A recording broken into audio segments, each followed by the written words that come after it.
গত বছর শোনা গিয়েছিল মেগা স্টার সাকিব খান বিয়ে করতে যাচ্ছেন। গুঞ্জন উঠেছিল ডাক্তার পাত্রীকে বিয়ে করবেন তিনি।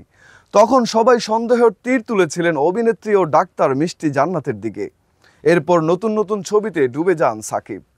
বিয়ের সেই গুঞ্জনও থেমে যায়। এবার মিষ্টি আবারও সেই গুঞ্জনে দোলা দিলেন ফেসবুকে কিছু ছবি পোস্ট করে। সম্প্রতি সাকিব খানের সঙ্গে খানিকটা একান্ত মুহূর্তেই দেখা মিলল মিষ্টি জান্নাতকে।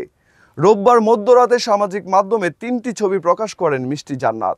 সেখানে দেখা যায় কোনো একটি ফ্লাইটে একসঙ্গে কোথাও যাচ্ছেন তারা। সেই পোস্টের ক্যাপশনে মিষ্টি জান্নাত লেখেন লাভ লাভ, সঙ্গে জুড়ে দেন ভালোবাসার ইমোজি। ছবিগুলো প্রকাশের সঙ্গে সঙ্গেই মন্তব্য ঘরের সম্পর্কের হিসাব মেলাতে শুরু করেন তাদের ভক্ত অনুরাগীরা। তাদের অধিকাংশই মন্তব্য ঘরে সাকিবের 2 প্রাক্তন অপু বিশ্বাস, শবনম বুবলিদের সতীনের তালিকায় নাম জুড়ে দেন মিষ্টি জান্নাতকে। 2014 সালে লাভ স্টেশন সিনেমার মাধ্যমে অভিষেক হয় মিষ্টি জান্নাতের। এরপর নিয়মিত কাজ করেছেন সিনেমায়। অভিনেত্রী পরিচয়ের বাইরে মিষ্টি জান্নাত একজন দন্ত চিকিৎসক। আর চিকিৎসক হওয়ার কারণেই মিষ্টি ও সাকিবকে নিয়ে এত জল্পনা কল্পনা।